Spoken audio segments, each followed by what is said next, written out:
Good evening and welcome to Q and A. Well, many people spend their lives considering big questions about the meaning of life and the existence of God. Well, tonight we've got less than an hour, but we do have a very good panel.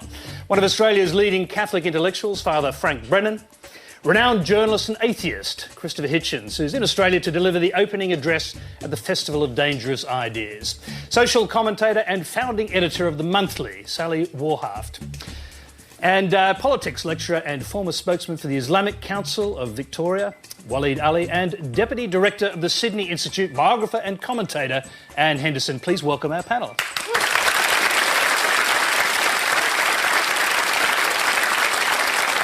Okay.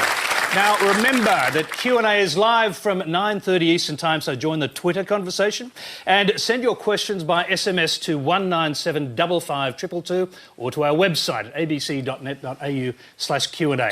Well, as we go to air tonight, there are reports that thousands may have died in the earthquakes and tsunamis that ravaged our region in the last few days. Well, these sorts of tragedies inevitably raise questions like our very first one, which comes from Edjart Menace.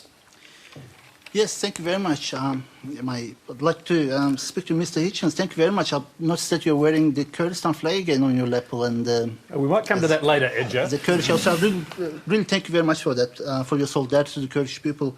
My question is that thousands of people dying from earthquakes, to the panel question, thousands of people dying from earthquakes can't be called God's punishment. Why is it that a person being saved from under the rubble days later is almost invariably called a miracle? And also, why should God be credited for a good act of a human being, saving a fellow human being from under the rubble, while God being spared for the calamity that was brought upon the people? Yes. Look, I promise you I did not have anything to do with planting this guy in the audience and giving me such a brilliant opening. He even recognises that I'm wearing in my lapel the flag of Free Iraq. The Kurdish people like it. Perhaps you're a Kurd yourself, I don't know, but if not, even better. In England, there are, I think, only 3 villages that don't have a war memorial from the First World War. One of them is called Upper Slaughter, by the way. It's in the Cotswolds. I think there are only 3 or 4 that don't... when I was a kid, I used to notice it, and of course anyone who's been to an Anzac Day event will feel the same way. This unbelievable horror show. And culling of the young. Do you know what those villages are called by the Imperial War Graves Commission? They're called the Blessed Villages.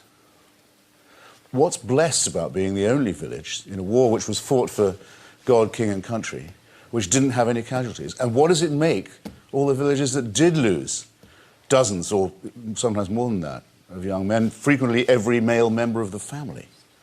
Are they cursed because they did what the church and the king asked them to do? It's probably the stupidest thing the human race does, is to look for patterns in this way and say, when a baby falls out of a high-rise building and bounces on the grass below, that must be God. And when millions of children die every day for the lack of pure drinking water and just die of diarrhea in a banal manner, that's because God moves in a mysterious way or isn't involved at all. So I think we're off to a racing start, ladies and gentlemen. On the key question, anyway. Frank Brennan, let's hear from you. Do you have any thoughts on the role of an omnipotent God in natural disasters? Natural disasters happen, and an omnipotent God lets them happen for those of us who believe in God. It's not about God saying that we won't let nature take its course. Those of us who do have a religious faith, we equally, I think, are committed to science. But like Christopher says, we all look for patterns. We look for patterns in our daily lives, we look for patterns in our histories, we look for patterns in the world. And yes, some villages might be called blessed. Well, if they didn't lose anyone, they wouldn't call themselves cursed. And so how do they see themselves? Only the people who call them blessed could do that, because it's the natural corollary. Now, several leaders of the Christian church, as you know, said about the last tsunami that it was a punishment. In Britain, several of them said it was a punishment for homosexuality. That it used to be said that earthquakes were a punishment for sodomy. Since we're doing sodomy in the Lash, I thought I might as well bring this up. Oddly enough, the San Francisco earthquake only hit when San Francisco was famous for other things. When New Orleans got flooded, the only bits that didn't get flooded were the red light district. Okay? So anyone who says they know God's mind in this had better not mind looking a bit foolish. Or, which you obviously don't, or had better say, take responsibility and say, yes, by letting it happen, God must in some way wish it to. Let me bring Waleed... Why would you do that? Let me bring Waleed Ali into the discussion here. Do you have any thoughts on this? And does Islam have a concept of a God that allows disasters to happen?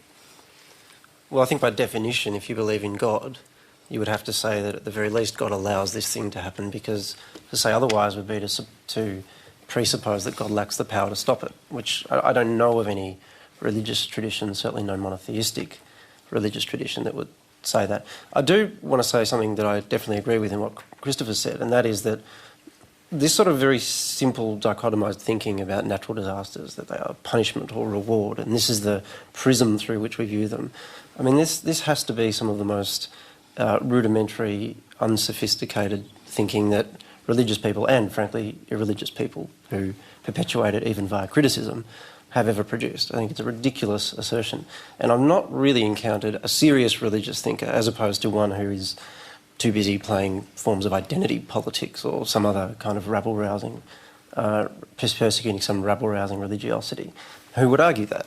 The simple fact is that things happen in life that are, in our subjective experiences, grotesque, and other things that are wonderful. And our judgments immediately about whether they're grotesque and wonderful are, in a sense, beside the point. The question, I think, for religious people who are actually serious about being religious people, and with all the introspection that that implies, is what do you do about it and what do you do with it? It's possible that by surviving the earthquake and moving on to behave in all sorts of ways that you cast yourself into some kind of eternal destruction in religious terms. That's entirely possible, in which case you probably would have been better off to have been killed in the earthquake. It's entirely possible that by gathering all sorts of riches in life and having an easy life, that you are similarly just deforming your character as a person. So I think the key question is not so much what is God doing, although that's a perfectly legitimate question, field of inquiry. But I think the more important question for people, particularly religious people, is who am I in response to this? What am I doing? Each of these is a test, whether you're on the good side or the bad side of it, and what do you do with it? And I'm more interested in that, frankly. Let's hear from Anne Henderson.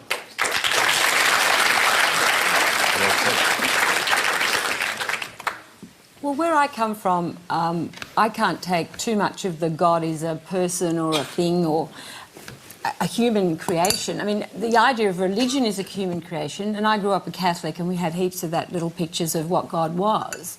But God is meaning beyond meaning, and the reason so many human beings have kept on believing in a God is because so much of ordinary material existence here doesn't explain things enough. And whether God had anything to do with natural disasters, I'm really not very interested. It's a question of when people can't understand something, they give a force, a place in their understanding, which is usually something spiritual or beyond the material. And to me, what God is not so important, but what God, that idea of God, leads people to do. When the New Orleans tragedy happens, one of the most heroic acts was the way the Salvation Army was there on the spot the minute it happened. I spent 3.5 years going to Villawood Detention Centre and got very much involved, as Frank did, with the so-called illegal people that came to Australia without visas and trying to get them visas.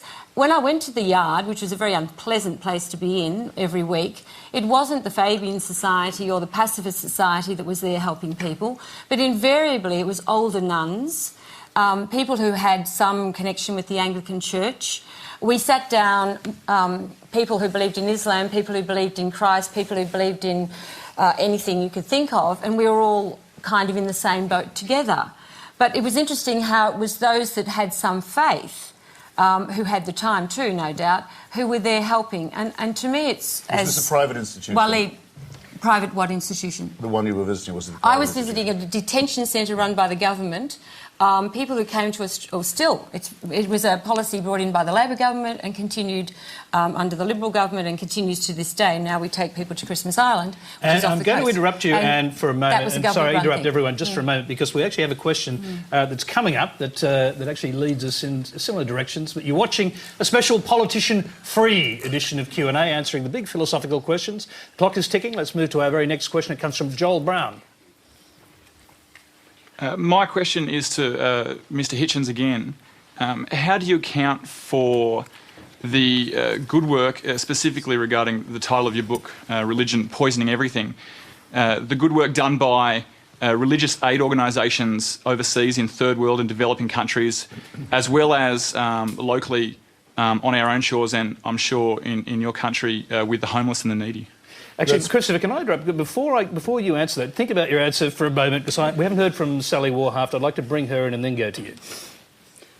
I think this gets into the whole question of the whole argument about whether or not, you know, God is great or not great, and Christopher's argument, obviously, in his book. To me, what's missing, and I think what Waleed touched on, is that lived experience of people is much more varied and great and personal than the kind of things that you can pick out to make a case against God, or that you know, God is somehow missing from a great disaster or tragedy, but He's there in a miracle. And I just think that you know, he's the lived experience of people who are religious is it's part of what it is to be human, it seems to be, for a great many people across time, and I don't think it's something that's going to go away. Christopher. This is why, towards the tail of the last question, I asked the lady from the Sydney Institute whether these institutions you're talking about... I'm Anne. Well, I don't know you well enough yet. I'll just introduce myself. Perhaps we'll be more bonded by the end of the... Some would say not much of a lady. We'll be more intimate by the end of the... None of us would say that. Well, I know people who would. It's just not the way I was brought up. Perhaps by the end of the show we'll be more intimate. Well, I asked her about... Because she wasn't content just to say religious people volunteer for charity, as if that was news to anybody. But she had to couple it with a smear against Fabianism and social democracy. Now, as a matter of fact... Well, they weren't there, Christopher. That's all I was saying. I'm so sorry to say that without the efforts of Fabianism... But you're good at smears. The efforts of Fabianism... What's wrong with the smear? I don't... I'll get to the end of this sentence if it kills you.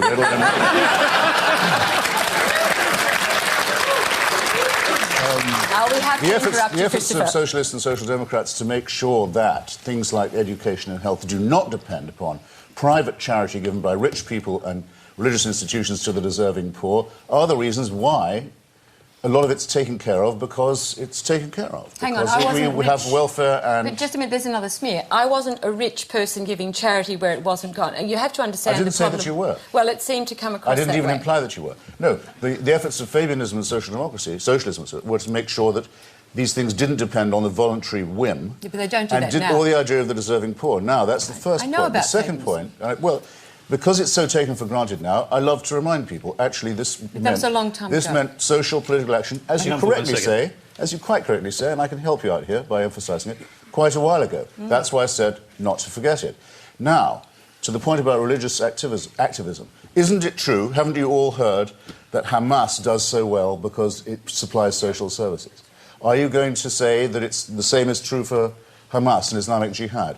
Never mind that they're religious, they distribute services where otherwise there'd only be secularism and corruption. Well, if you want to claim that, you can't just claim the charitable part of it seems to me.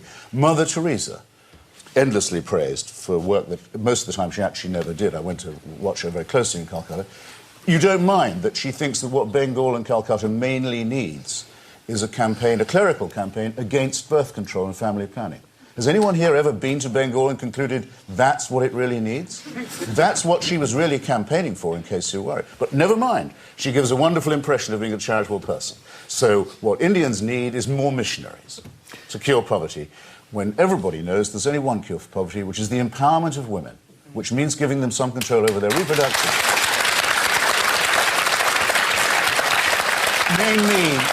You name me a Catholic or Muslim charity that goes into the fields determined to secure the empowerment Okay, of women. well, and you'll have the ghost of a point. Let's see if Frank Up Brennan... Till now you don't. Let's see if Frank Brennan can address that point. Well, let's take it. I mean, people like Amartya Sen have argued very strongly and persuasively, like yourself, Christopher, that empowerment of women is the key to the development of peoples. Now, why don't we just drop the bagging and smearing and saying, all right, anyone who's out there, let's judge them by their fruits. Whether they're atheists or whether they're Catholics or whatever, let's drop the bagging and smearing. Let's say, right, we agree. What we've got to be working for is the empowerment of women. And there are people of religious dispositions who are passionately committed to that. And yes, there will be mistakes made in terms of policies and in terms of moral theories, but that's where I think in a pluralist society like Australia, we can have the respectful dialogue and we can work those things through, as we do this evening. Wally Daly. Just trying to figure out which aspect to take. I think... I guess that the argument being made in that question is religion doesn't poison everything because there are people who do good works. I think there's a real call that needs to be made for some honesty here on the part of religious people. And that is that, yes, lots of religious people do lots of very good things. And there was research published, I think, 2 years ago looking at Generation Y Australians that found that those who were more religiously committed were more socially aware, they were more committed to the social good and all that sort of thing. And you can point to those studies and you can say that's wonderful. But in a sense, I think you get caught in a reactionary argument, which is with all these people lining up saying, look how horrible religion is, you get a religious response that says, no, we're good, look at these charities, turning a blind eye to not only some of the points that Christopher raises, but also the fact that there are religious charities that do a lot of that religious work for their own ends that, in my judgment, are actually quite nefarious at times. Religions can be used as a cover and a pretext for violence and evil and all sorts of things. It can be instrumentalised in that way. It can also be instrumentalised in the opposite way. And so I kind of echo what Father Frank Brennan's said here, and that is that if you actually look at the substance of what people are doing, rather than asking the first question, is this a religious organisation or is this not, and then trying to make some judgment about their conduct and their motives on the basis of that, then I think you get further down the track of making some kind of assessment. I think we're caught in these petty games about, well, you know, are religious people good or bad? Just get on with being good or being bad and let people make up their own mind. That's excellent. I really think that's brilliantly phrased, but there is one more thing we have to say, just to do with the logical inference. If Catholic charities were better than I say they were, or Muslim ones, it still wouldn't have anything to do with the truth or otherwise of their preachments, any more than a group like Médecins Sans Frontières, for example, which would be my favourite medical charity, or Amnesty International, which is completely secular, proves that there is no God. I mean, it's purely coincidental. That's an entirely separate argument. But if the question is... It's part of the premise that needs to be No, but if the question is about... Okay, and I'm going to interrupt you all because there's a questioner, and Christopher Hitchens obviously has got a lot of attention from our audience, and here's a question aimed directly at him.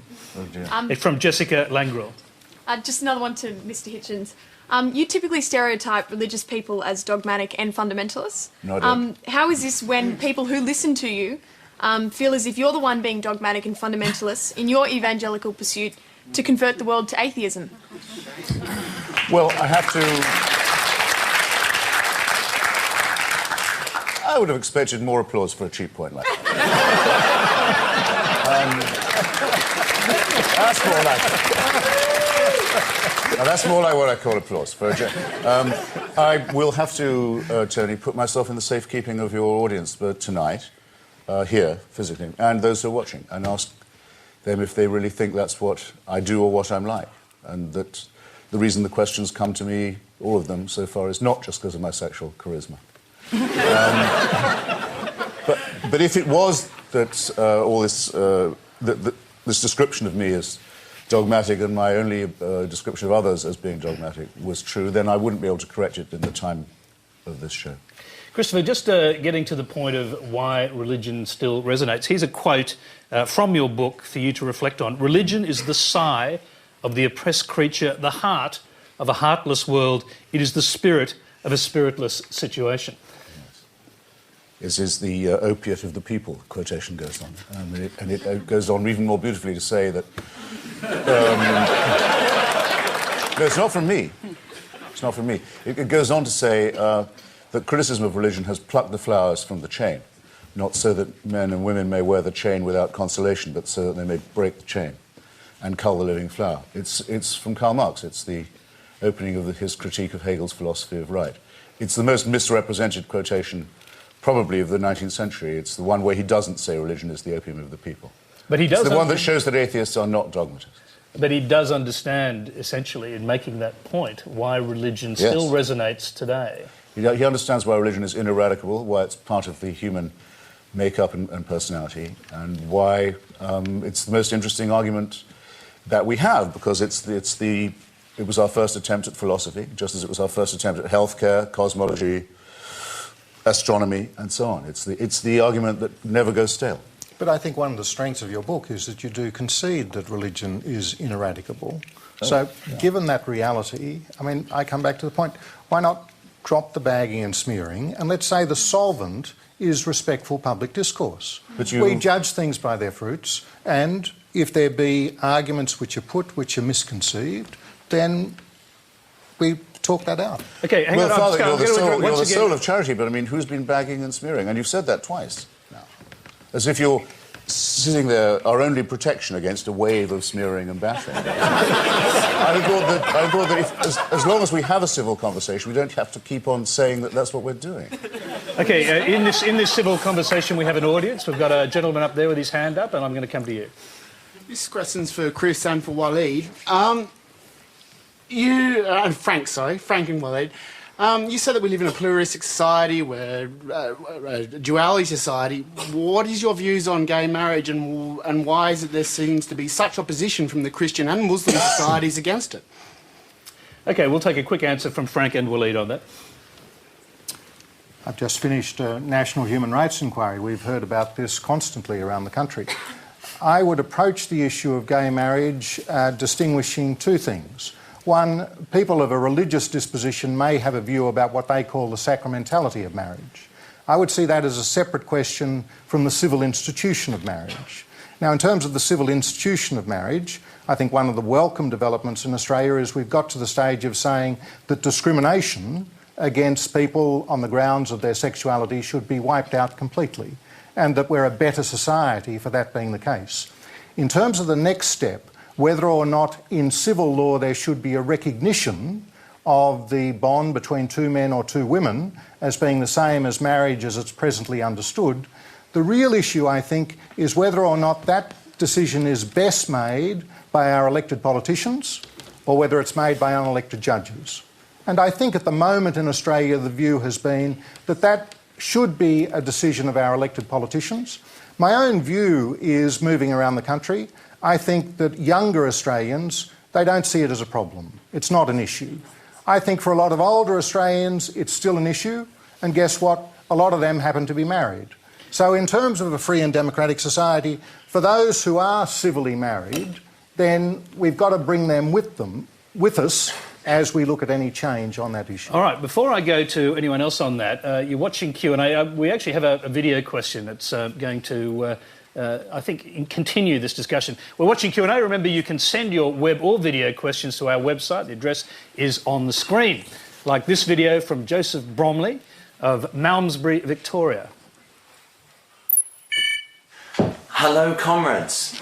Can we ever hope to live in a truly secular society when the religious maintain their ability to affect political discourse and decision-making on issues such as voluntary euthanasia, same-sex unions, abortion and discrimination in employment?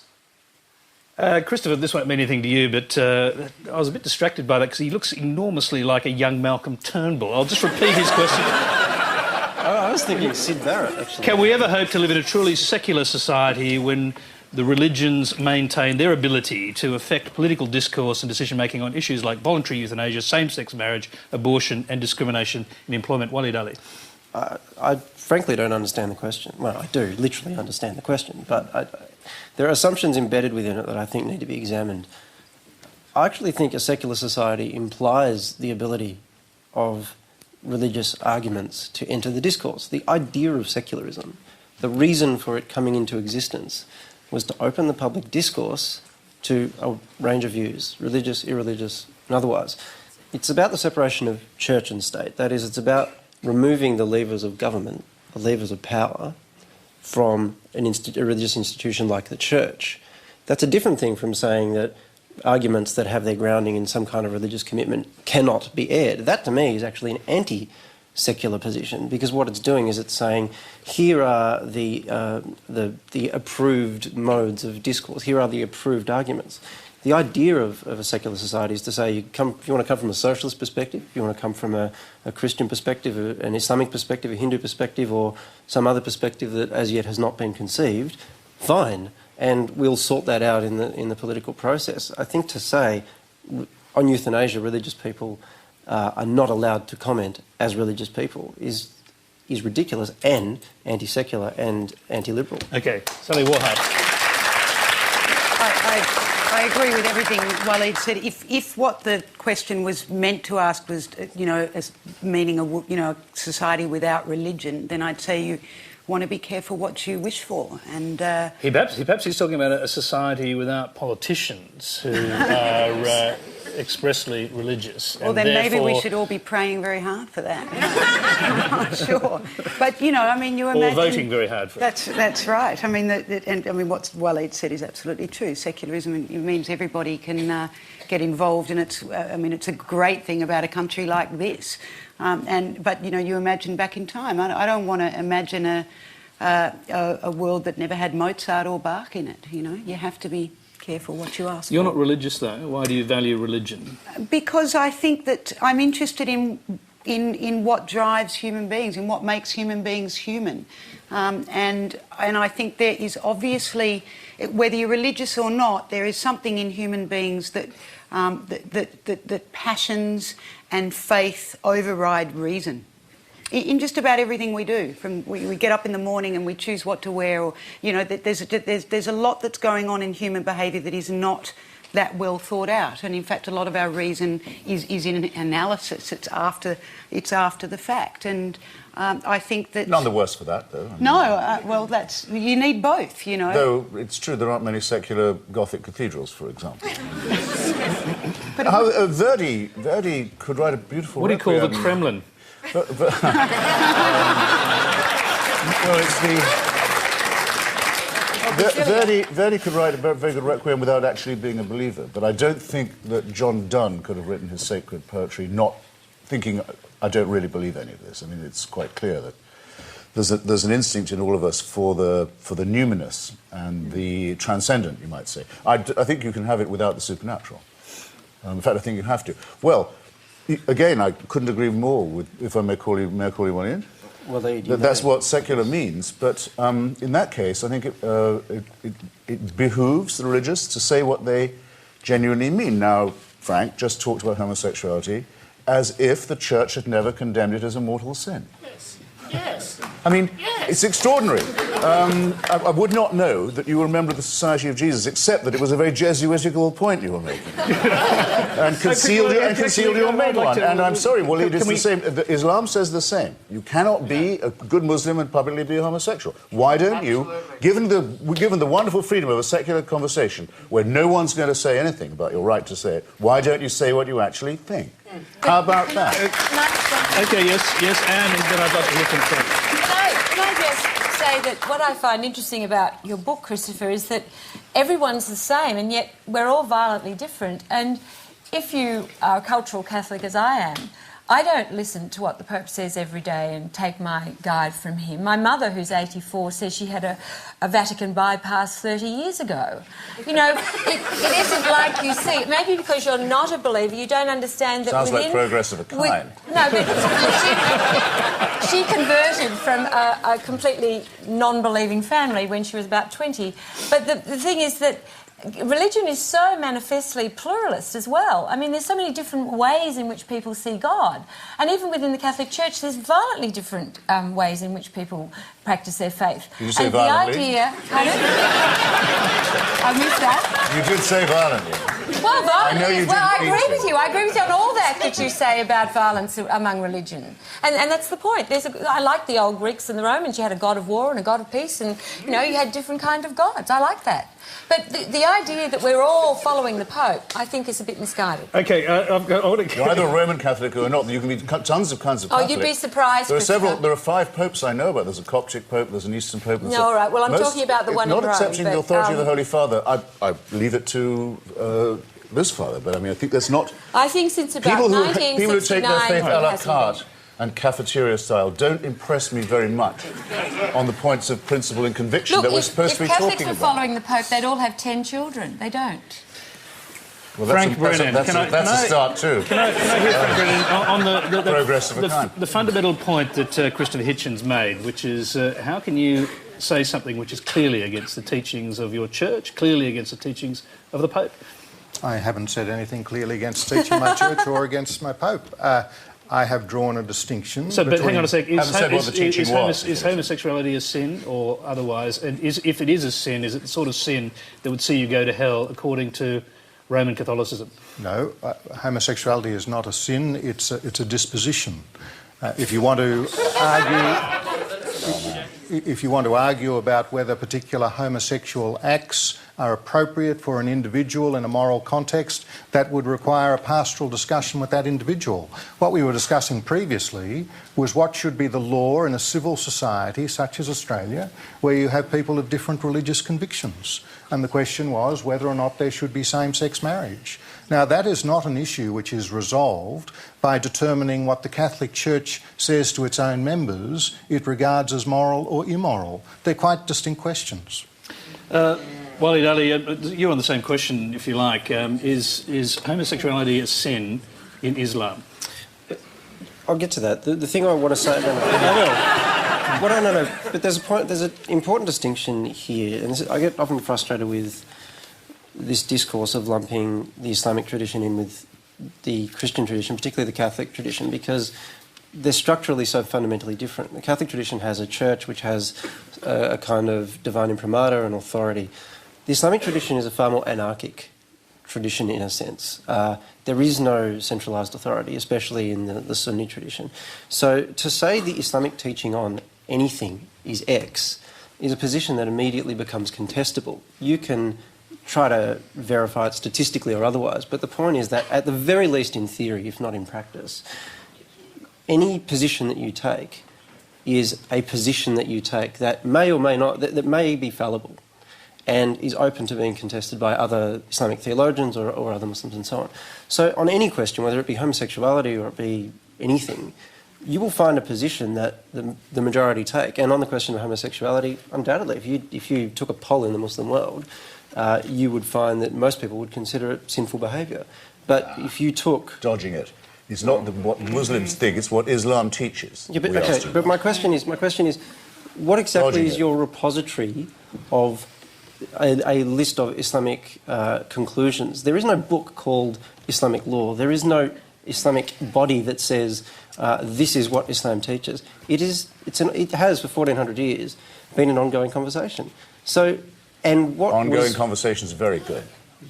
Yeah, but that's my point. If there is a criticism I would make of the Muslim world, it is this.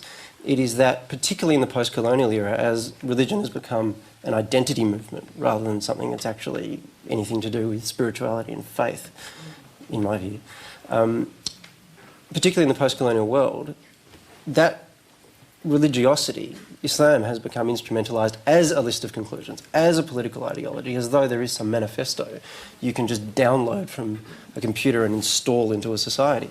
It doesn't work that way, certainly not in the classical tradition. The classical tradition was one of constant debate. That's why it was very difficult to get something like an Inquisition going. We managed it at some point, but it was not terribly successful, and it ultimately crumbled because you can't ultimately centralise authority to make definitive statements on behalf of God in the Islamic tradition. That's an act of polytheism to do that in the Islamic I'm just going to interrupt the flow for a minute because we have another question tonight. It comes from Haiti Crichton. Yes, my question is for Christopher Hitchens. With many voters using a politician's religious persuasion to influence their vote, do you expect to see in your lifetime an openly atheist politician be appointed to the head of government, for example, for Australia, Britain or the United States? I'm not going to let Christopher answer this immediately. I'd rather throw it around the panel first. Frank Brennan. I think undoubtedly. I mean, perhaps not so readily in the United States, or if in the United States the presidential candidate were atheist, he or she would probably still proclaim some religious conviction in that that's part of the United States. But I think here in Australia, whether or not one of our political leaders, I would think, was an atheist or of a religious persuasion, I think is almost an irrelevance to the Australian community. OK, let's hear from Anne Henderson on that. I mean, I can't think of any atheist Prime Ministers, Australian Prime Ministers to date. You might know some. Certainly not openly did atheist. Gough openly proclaim he was a believer? But anyway, it's not not Bob so Hawke. much... It's not so much whether you're an atheist or an agnostic or a believer, it's what you say to the people you are. I find it interesting at the moment, and I wouldn't have thought it would have happened in the 1980s, that all leaders of countries in the West seem to want to go to church every Sunday. Christian churches. It was interesting that Tony Blair wouldn't take on being a Catholic. I think is he considering it now? He's done it. He became a Catholic now after he left his position as Prime Minister. The problem with democratic politics is, and spin and 24-hour news and whatever, the person who inevitably comes to lead the country, and I think that questioner had it right, is going to have to reflect the strength of belief in the country itself. So if you went around, like Christopher, bagging all the churches and anyone who believed, I think it'll be a long time before that happens, and I would be very surprised if it ever did happen. You could be an atheist, but I don't think you'd go around telling everyone that you thought everyone that was a believer was an idiot. Sally Warhart. I think I think there's just no way the United States... Scant applause for a cheap point. It's encouraging. I think that there is no way the United States would elect a president who was not a practising Christian of some sort in my lifetime. I just cannot see it. I mean, interestingly, they were ready to elect a woman, and I think they would have if there hadn't have been an Obama there, but there's just no way. In fact, I think that's probably going backwards in American culture at the moment. Australia, I don't think people could care less. Christopher. Well, my only point would be, I'll make a quick point about the United States. It's a good thing that atheists are not banned from holding the office, because we would have missed Mr. Lincoln, for example. And in my opinion, Mr. Jefferson and one or two other people probably worth having. But as late as in England, the life of James Stuart Mill, in America, the life of Benjamin Franklin, there were quite well-known, publicly, you'd think, secure, confident, professional thinkers who didn't think it was advisable to let people know what they thought in public, because that's how dangerous it could be in a pious regime. And it seems that, and all people of faith can apparently congratulate themselves upon it, that faith still demands professions of faith by people who don't hold it that are by definition hypocritical. So congratulations to religious opinion for bringing that beautiful thing about in what's supposed to be a secular democracy. OK, no doubt we're going to come back to religious questions shortly, but you're watching Q and A, the unpredictable program where you get to ask the questions. If you'd like to ask a question in person, go to our website, register to join the studio audience. We'll change subjects now for a while. Next question comes from William Mackenzie. Is great talent an excuse for paedophilia? What are the panel's opinions on the Roman Polanski situation in Switzerland and America at the moment? Walid. Can someone explain to me why... I actually don't understand the argument that he shouldn't be brought before a court. I just don't understand it. I'm happy for someone to convince me. Well, there's an argument in France. He's very talented, so he shouldn't therefore face trial. No, but have you caught up with the news? It's all changed. It's changed today, which was interesting. The French have backed off. Hillary Clinton has said it's a legal matter.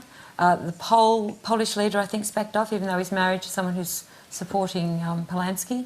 And a Hollywood serious communicator has a blog or something where the anti-Polanski responses are running 100 to 1, and the New York Times has come out and argued against him, which is an interesting phenomenon.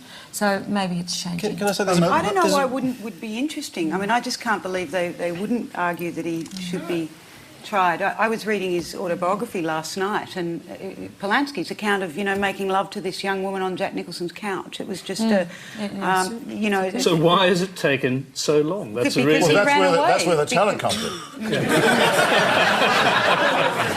Rem arcu cetagisti, as they say in Latin. You touch the point with a needle. He's already had the rewards of being talented. 30 years on the lam after, I'll say it directly, fornicating with and sodomising a 13-year-old to whom he had given narcotics to lull which he her. pled guilty. Now, excuse me, we do have our standards, even those of us who don't believe we're being supernaturally supervised. Although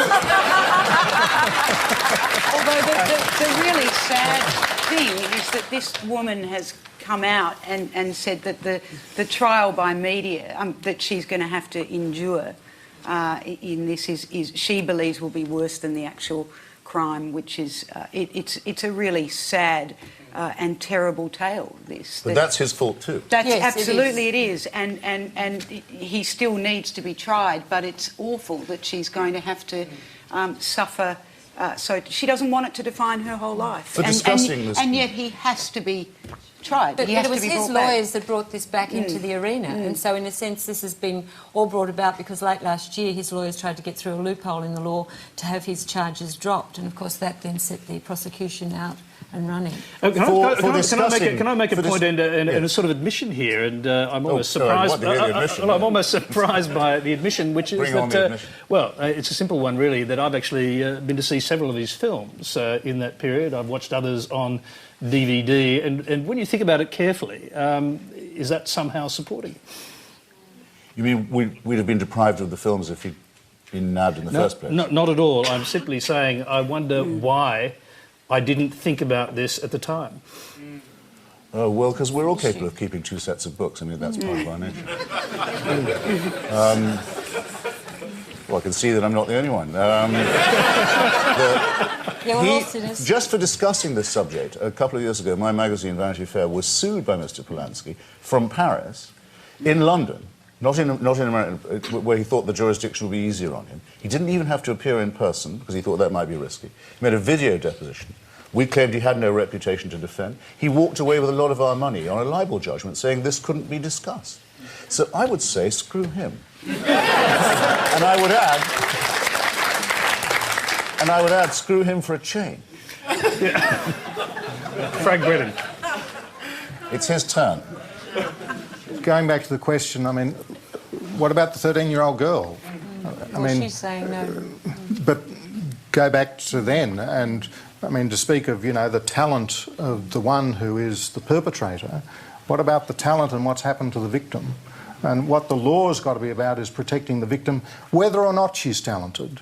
And if the perpetrator be talented, well, it counts for nothing. That's what justice, according to law, has to be about. Although, sadly, the stuff-up of this means that it hasn't protected her at all. It's gone on for 35 years, and it could have all been over. There's a broader point as well. It's not about the Polanski case, and this is where I get in my lawyer mode. It's about the integrity of the justice system. You cannot, I think, as a justice system, tolerate or reward someone just because they managed to get away with it for 30 years and say, oh, it was a long time ago. Well, no, there is a reason that the criminal law doesn't have a statute of limitations that applies to it by and large. And that is because we deem crime to be of such significant import that it must be punished irrespective of what time has elapsed between the commission of the offence and the finding of the offender. There is, imagine what we would say if it was a bishop. Well, of course. But I just cannot... Probably what everyone on the panel actually has been saying. So you're watching Q&A, the live and interactive forum where you ask the questions. Our next question comes from Bazda Yildiz. Why is it that the Islamic country, Iran, is the threat to peace in the world and not the Zionist? Is it America's support of Israel? Well, hundreds of people are getting killed in Gaza and West Bank every day with the support of America. The Israel-Palestinian war has been going on for 61 years, and we are not actually looking at what is actually happening, and we're fearing about what is not happening. We're fearing about something that hasn't happened. Okay, Sally Warhalf, do you want to pick that up? And I might add, by the way, we had a number of questions asking why Iran's nuclear program and not Israel's is the illegal one. Look, it's a tragedy. I think with Israel and Palestine, it's something where it almost takes half an hour to sort out what has to happen. The Palestinians need a state. Israelis need to feel secure. But it feels like it's just so far away. I think that part of the problem is obviously the delicacy of the Israeli coalition. I don't know, beyond what I've just said, that it's simple what has to happen, but how you make it happen and how you make people want peace more than they want other things is beyond me. Christopher Hitchens? It's become a familiar thing. I should perhaps preface this by saying that with Edward Said, the late Professor Edward Said, I wrote a book about the rights of Palestinians and the way in which these have been negated by Israeli policy. But I know a lot of people in the Arab and Muslim world who are fed up with having the subject changed to Israel whenever human rights for them comes up. A very good example of this just last week in Tehran, where the government has an official Al-Quds Day, as it's called, the Day of Jerusalem, where school children and others are paraded. It's a more or less compulsory demonstration to say they'll give their blood and their lives for Palestine. And hundreds of thousands of Iranians turned up to say, no, we'll only give our blood for Iran, thanks. We're fed up with being told by the regime that they represent the oppressed of Palestine, that we can't talk. And they are having to shed their blood because the regime keeps on killing them for wanting to have a say in their own internal affairs. And a regime that does this and has just pulled off a blood-stained military coup, it's overturned the results even of an already predeterminedly fraudulent election, that says that that a woman's voice is worth that of only... it takes 3 women in a court against 1 man, that uses torture and rape as policies in prison and so forth. You want a regime like that to have nuclear weapons? You're welcome. But you should say that's what you don't mind. Are you going to say that? Are you going to say you've no objection? That the real problem is the Jewish state? Come on, be serious. So the Jewish state doesn't have nuclear weapons? Is that what you're saying? Well, now, I appeal again to the fair-mindedness and intelligence of the audience. Did I say that? No, but did I in any way imply it? No, but... No. Did I not begin with a throat clearing, which I'll amplify if you will, about my long record of work about this, my defence of the Israeli dissidents who published the news about Israel's illegal programme and gone to jail for it. I can refer you to all that if you like. But my point was directed specifically to you. Yeah. I said, does this, in your mind, make the destruction of human rights in Islamic countries okay or not? No. Good. Okay, no, let's hear from Walid. Well, that's progress of a kind. This is, I think, highlights the really difficult, I think personally intractable situation that now confronts the world in dealing with Iran's apparent nuclear weapons regime. And I hear today that the UN's still arguing that they're not developing weapons. But whatever you think about that, there is a problem because you do get questions like this, whether or not you agree with Christopher that there's a lack of moral seriousness about that question. You're always going to get that question. The minute the conversation turns to Iran, it is going to be deflected towards Israel. And so the problem is that if you're interested in disarming Iran or somehow reigning in that regime, it's very hard to do that in isolation without also engaging in some kind of agreement that's going to bring Israel into the mix, and of course the US, who also have nuclear weapons. I'm encouraged by the fact that President Obama is talking about a nuclear-free world, and that when he headed the UN or presided over the UN Security Council this week, which I think the first time an American president has ever done that, the vote to rid the world of nuclear weapons was unanimous. That's all good. But now the really, really tough politics starts, and that is the politics of dealing with an Iranian regime that, frankly, probably sees very little incentive, if any, to try to disarm or to become less evil. It's got every reason to remain as evil and perhaps have become even more evil than it is. And Israel is going to have to be part of that discussion, whether they like it or not, whether the US likes it or not, because without that, I just can't see how there's a way forward on it. Tony, sorry, I simply must say this. I'm really sorry. Implied in both what Walid has said and the lady questioner is the idea that Iran is perfectly entitled to have nuclear weapons. At least if Israel is, it is. No, that's not what I implied at all. The Iranian government, don't let's forget, says it doesn't want them and isn't planning to have them. And so if it turns out they are, it's not a problem to do with Israel, it's to do with them breaking every undertaking they've ever made at the United Nations, every undertaking they've ever made to the International Atomic Energy Authority, every undertaking they've ever made to the European Union negotiators. It means that international law is completely meaningless. And yet, when Mr. Ahmadinejad tests missiles, he says this is part of our nuclear program. How is that part of a peace? Can I just say... Their party, their proxy party, Hezbollah, I've been to its rallies in Beirut. Do you know what the symbol of the party now is? What they put on the flag? A mushroom cloud, with a threat to the Jews written underneath it. Can I say... Actually, when you go to meetings of the American Jewish Committee, you don't quite get that provocation. Christopher, hold on. We're just going to hear from Walid, and I'm going to go to another question which is related. I think that's a bit of a gross misreading of what I was saying. I'm certainly not implying that. But what I am saying is the real politic of dealing with this situation is that for the Iranian regime, if you put yourself in the position of the Iranian regime, that has now become such a grotesque, deformed regime that, in a sense, it has to perpetuate that deformity in order to survive. That's kind of the logic of those sorts of regimes. The minute you do that, they're now in a position where it's just going to be very hard to create the political environment for them to change course without dragging Israel in. Now, whether or not you want to say that Israel's acquiring of nuclear weapons is equivalent to Iran's, worse, better, whatever, that to me is not the point as far as real politics is concerned. How are you going to get that change to occur without incorporating Israel into the conversation? That's Christopher, I'd like to sort of put a line under this, but I just want to ask you one question and a brief answer if you could. You mean I'm incapable of a brief answer? I can be terse if I have to be. OK, we'll answer this tersely. Israel, of course, did try and stop Iraq acquiring nuclear weapons by bombing a reactor. Would it be justified, in your opinion, for them to do the same in Iran? What Israel did to the Assirat reactor was what the Iranians had tried to do, everyone forgets this, with their own air force a couple of months before. The Iranians had a huge sigh of relief when the Israelis pulled off a raid they couldn't bring off themselves and disarmed Saddam Hussein. There are a lot of people in the Sunni Arab world, believe you me, who hope that the Israelis take out the Iranian one in turn, but they can't say so in public any more than the Iranians could before. My own view is that Israel both cannot and should not attempt such an attack. OK, well, we're going to move on again. Well, actually, look, you've had your hand up for a while. I'm going to take your question. Lady in the front there. Look, my one question is basically, or my one comment, or passing comment, is that so many times you've brought up women in Islam. I'd just like to correct that I've read the Quran, and all Muslim scholars would agree with me that Islam gives women a lot of rights.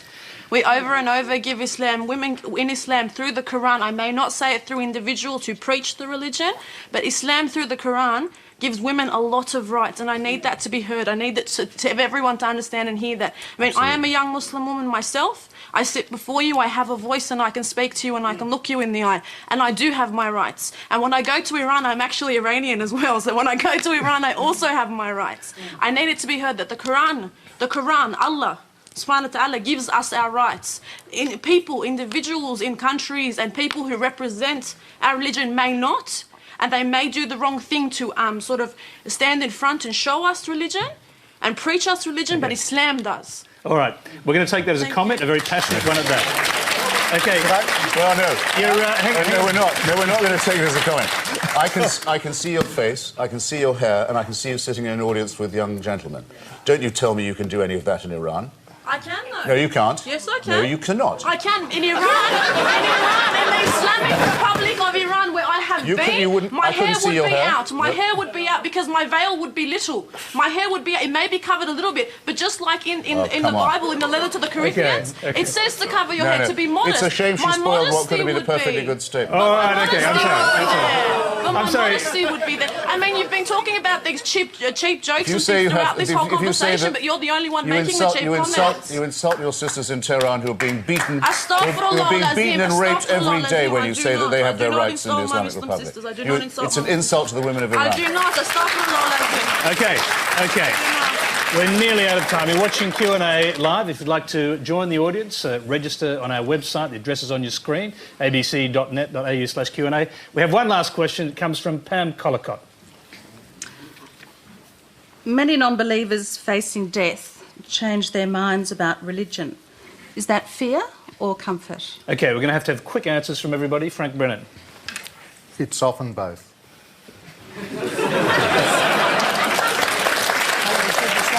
Anne Henderson. I would say exactly the same. It's, again, what I said before. Where there is no meaning, people find God. And that's their comfort. There's even supposed to be a God gene, I think someone thought of. And I don't understand it totally, and some part of me does. So, I would say I agree with Frank. It's fear and comfort. Wally Daly. Well, let's not ignore it's a perfectly rational decision to make at that point.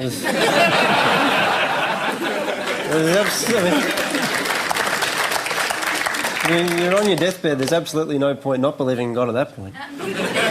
Because you might be right. You may as well jump on a team that, if it's wrong, who cares? I would say God knows. I mean, unless you're from a team that, dies repeatedly. When Voltaire was dying, a priest came and said, "You should renounce the devil," and he said, "This is no time to be making enemies." But it's a religious falsification that people like myself scream for a priest at the end. David Hume very famously didn't and was witnessed by James Boswell not doing so.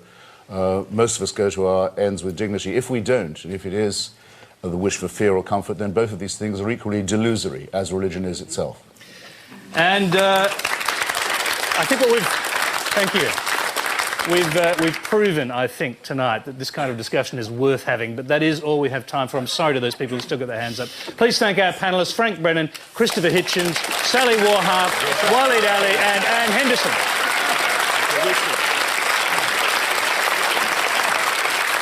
All right. Next week, another iconoclastic panel, including the feminist author with dangerous ideas, Germaine Greer, Gruen transfer Adman Todd Sampson, the Labor Party's Belinda Neal, and the Liberal Party backbench rebel Corey Bernardi. That's all we have at the moment. We'll have one more by then. So join us next Thursday for another great Q&A. Good night.